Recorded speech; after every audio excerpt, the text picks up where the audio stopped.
Today, we are diving deep into one of humanity's oldest and most incredible texts, the Rigveda. And look, this isn't just some dusty old book. You gotta think of it more like a time capsule, a portal, really, into the thoughts, the language, and the culture from over 3,000 years ago. So, what kind of secrets could a text this ancient possibly hold? Well, it's this monumental work of human memory, right? It was composed way, way before writing was even a thing in that part of the world, so it gives us this incredibly rare window into the minds of our distant ancestors. Let's dig in and see how it was built, what it's all about, and why it still matters today. All right, here's our game plan. We'll start with how it was even preserved. Then we'll crack the code of its structure, see how it grew over time, and touch on some of its most mind-bending philosophy. We'll also get a snapshot of the society it came from, and finally, we'll talk about its lasting echo through history. Okay, first things first. We really need to get our heads around the sheer scale of the Rigveda, because it is so much more than just a religious book. It's really a foundational pillar of human history and language. Think about this. It dates back to around 1500 BCE. That makes it one of the oldest surviving texts in the entire Indo-European language family.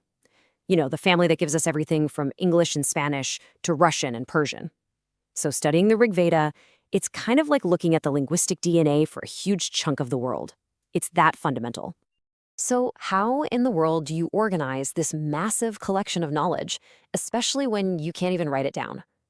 Well, the ancient sages, they came up with this incredibly sophisticated system. They basically created a library of the mind, built on a really clear and logical framework.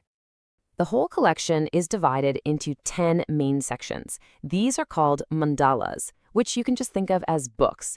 And this isn't some random division. It's a super logical, organized system. Now, inside those 10 mandalas, you've got 1,028 hymns, or suktas, and each of these is its own poetic piece, usually dedicated to a specific god or a particular idea. And those hymns, they're made up of over 10,000 verses in total. I mean, we are talking about a truly immense body of literature, an epic-scale work, and this really highlights the challenge they faced in preserving it all. You have to remember, for about 1,000 years, the Rigveda existed only in people's memories. It was passed down through an oral tradition so precise that every single syllable, every accent, was preserved perfectly. Seriously, think of it as a living human library, where generations of priests were the books, safeguarding all this knowledge before a single word was ever written down. It's incredible. Now here's where it gets really fascinating. The Rigveda wasn't just created all at once. It actually grew in layers over hundreds of years. And by peeling back these layers, we can actually see a story unfold, the story of a society that was changing right before our eyes. Scholars have figured out that the core of the text, mandalas 2 through 7, is the oldest part. They're often called the family books, and that's because each one was composed and protected by a specific family, a specific clan of sages.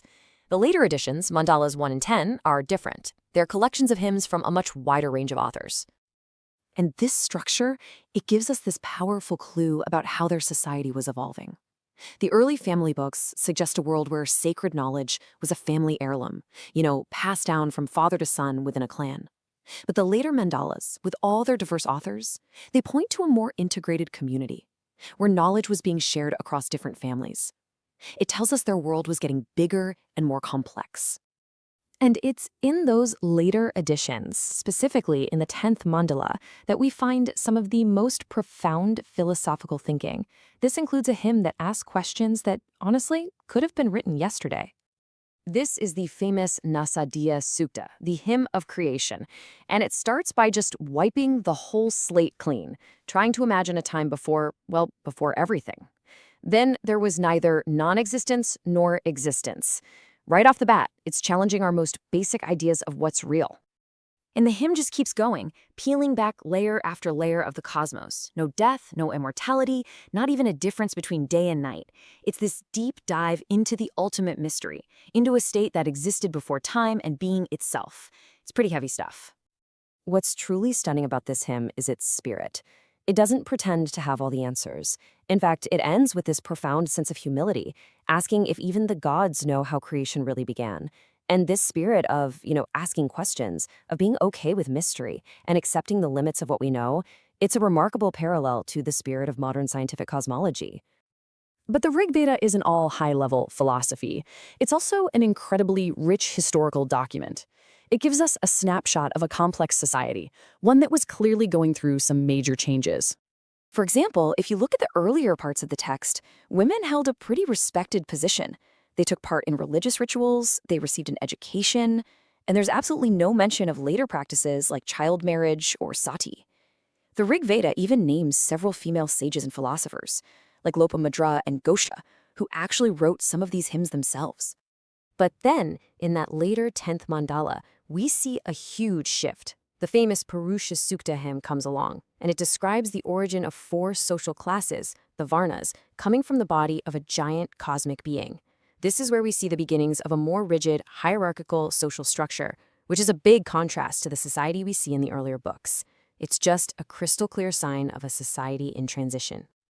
So, after 3,500 years, what's the Rig Veda's ultimate legacy? Why does this ancient collection of hymns still grab our attention today? Well, its legacy is huge, and it's varied. It's a linguistic ancestor, right? Giving us clues to where so many languages came from. It's a historical record showing us a society evolving in real time. It's a source of profound philosophy, asking questions that we are still wrestling with. And of course, it became the cultural foundation for millennia of Indian thought that followed. But, maybe its most enduring lesson isn't in the answers it gives, but in the questions it dares to ask. It's a powerful reminder that intellectual curiosity and just having the courage to face the unknown, those are timeless human virtues. So, what can a 3,500-year-old text really teach us? Maybe it's about the eternal power of simply asking the right questions.